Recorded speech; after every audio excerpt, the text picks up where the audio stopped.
Welcome back to the channel, everyone.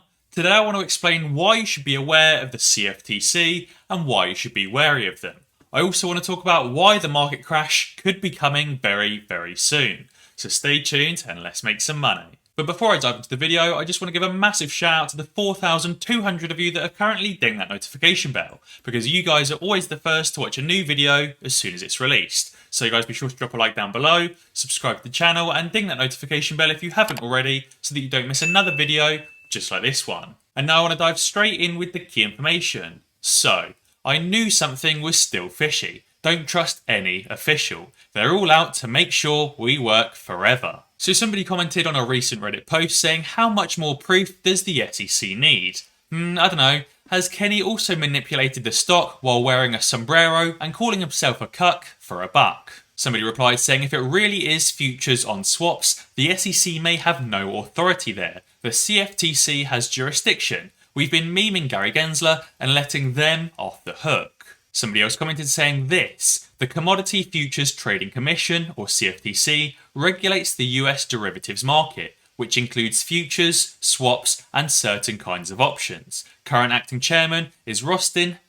Now obviously that's going to include those total return swaps and also going to include those married and divorced put options as well, because they're a special kind of option. So really it's the CFTC we need to be looking at, because those are the ones that regulate the options market, and those options are what's effectively hiding the fail to delivers and hiding the true short interest. Yes, the SEC, the DTCC and FINRA have regulation over the true short interest, but it's the CFTC that has regulation over the derivatives, which are being used to hide the true short interest. So if you bring up the CFTC in Wikipedia, it shows that the current acting chairman, the agency executive, is Rostin Behnam. This is Rostin Behnam, who assumed office in January 21st of 2021, and he preceded Heath Tarbert. Now this is Heath Tarbert, the previous chairman of the CFTC. Interestingly, as of April 6, 2021, he's now the Chief Legal Officer of Citadel Securities, none other than Citadel itself. I think this is super sneaky, because obviously Heath Tarbert was the acting chairman or the previous acting chairman of the CFTC, and therefore he's going to know how the CFTC works inside and out. Therefore he's going to know how you can do things to get around the CFTC so that the CFTC never know about it. And he's passing all of that information on to his boy, Ken Griffin, at Citadel Securities. Citadel are one of the largest players with the total return swaps, the married and divorced puts, and one of the largest players as well with true short interest. Therefore, they've hired the man Heath Tarbert to help them get around the CFTC so that the CFTC never know what corrupt things are going on at Citadel. I don't know what Rostin Behnam is currently doing, but hopefully he is actually doing something and is trying to investigate Citadel as well as Gary Gensler and the SEC. Now I also wanted to talk about why the market crash is coming. Fed's cap plan. September meeting would be the time to announce a plan for tapering. Dallas Fed President Robert Kaplan told CNBC on Thursday that it is still his view that at the September policy meeting, it would be time to announce a plan for tapering and start in October or shortly thereafter, as reported by Reuters. By and large, business contacts are weathering the pandemic at least as well as previous surges. Businesses are seeing resiliency. Consumers and businesses are becoming more adaptable and accepting surges will go in fits and starts. Businesses and consumers are learning to adapt and go on with their lives amid the pandemic. There is no demand problem in the economy. Strong economic resiliency is his outlook. However, there are some distortions in the economy, particularly in credit markets. He thinks the US would be a lot healthier if the Fed begins to wean the economy off of asset purchases. And he said the Fed has communicated a taper is coming. I also found a post on the Charles Schwab website that says Fed tapering, will it be different this time? As the Federal Reserve transitions from merely talking about tapering its bond holdings to actually tapering, investors may be left wondering what it might mean for the markets and their portfolios. Here's a quick review of the Fed's policies, what happened the last time the Fed tapered, and whether it will be different this time. How we got here.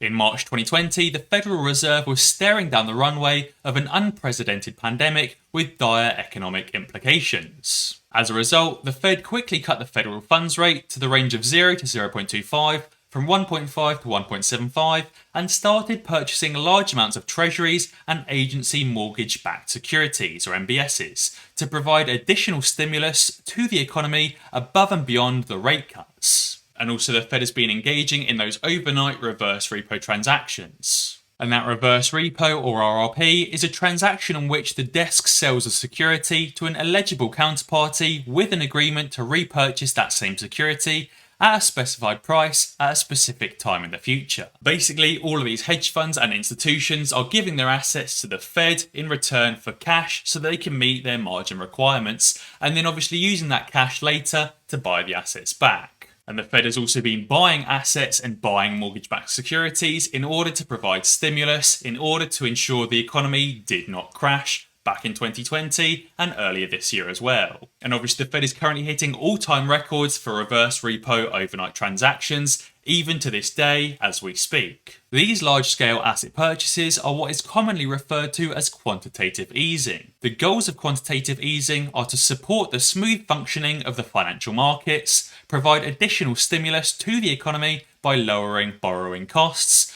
put downward pressure on long-term yields to boost investment, and support the MBS and commercial mortgage-backed securities (CMBS) markets through lowering interest rates for residential and commercial mortgages. Basically, the Fed has been engaging in these reverse repos and these asset purchases and these mortgage-backed security purchases in order to effectively smooth the economy and try and prevent an economic collapse. But the Fed is now saying that they're going to start tapering and stopping or slowing down these reverse repos, stopping or slowing down these asset purchases, and stopping or slowing down the mortgage-backed security purchases as well. What is tapering? Tapering is a term used to describe the process of gradually stopping asset purchases when there is no predefined end date or amount. Tapering does not involve the outright sale of treasuries or agency mortgage-backed securities by the Fed. It only means reducing purchases to zero. I think if the Fed starts tapering off these overnight reverse repos, there could be massive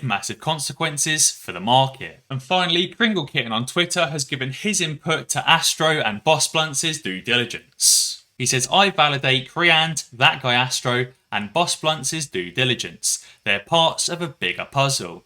There is a financial paradigm taking place which the institutional side has vastly underestimated the power of retail investors. He says the movements of the underlying shorted securities are indeed cyclical and move on a quarterly basis, which settlements are forced by investment banks, with short sellers covering some of their debt obligations, the foundation of shorting layers with ETRS. There is absolutely no point watching the line on a daily basis. You're not a day trader, unless you're betting on the derivatives, as most of the stock movements are done by alpha players in the market. I won't be surprised if market makers and SHFs will be purchasing swap agreements, probably in Europe, away from the SEC's jurisdiction, further kicking the can as US institutions can't re-up on the next settlement cycle, as they won't be able to create more than one collateral per share. In short, disciplined retail investors partaking into this technical play are actually holding SHFs, market makers, self-clearing houses, investment or commercial banks, and the Fed as hostages. The worldwide economy will be undoubtedly screwed. The black swan event is the stupidity and greediness of the institutional side. This has enabled the mother of all short squeezes to grow in size and power as time passes by.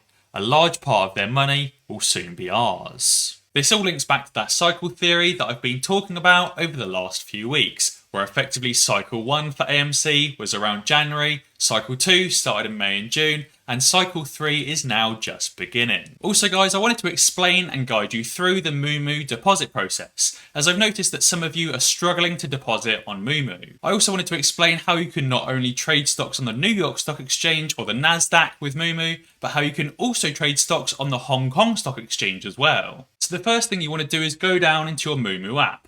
Then, once you've opened your Moomoo account, you'll be able to see the deposit button right there. And you can either deposit via ACH or by wire as well. An ACH is just a direct deposit, so it's very easy, there's no fees, it's very straightforward and also very fast to link your bank account with Moomoo.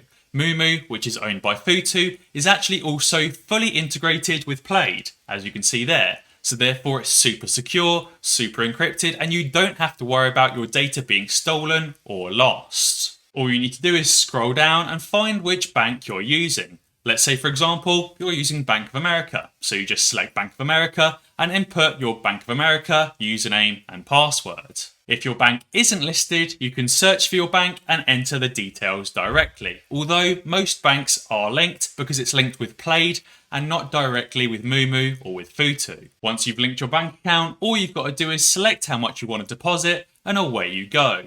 Moomoo has one really cool benefit, which is that you don't have to wait a full 5 trading days for your money to settle. Moomoo will fund your account instantly, so you can trade that same day. Alternatively, you can deposit by wire transfer, which is very easy and very straightforward, and is done the same as all wire transfers are. I personally think that Moomoo is a really great platform. You get early IPO access to buy IPO stock before they go public. You've also got seamless access to the Hong Kong Stock Exchange as well. They've also got the full extended trading hours, pre-market at 4 AM till 9:30 and after hours of 4 PM till 8 PM, and also finally they're a member of the SIPC and FINRA and are therefore fully insured up to $500,000. Guys, be sure to let me know down in the comments below what you think of the CFTC and whether they're doing their job of regulating the derivatives market. And as always guys, if you enjoyed this video, be sure to check out some of my others. Alternatively, subscribe to the channel and ding that notification bell, because that way you'll be alerted when I upload a new video.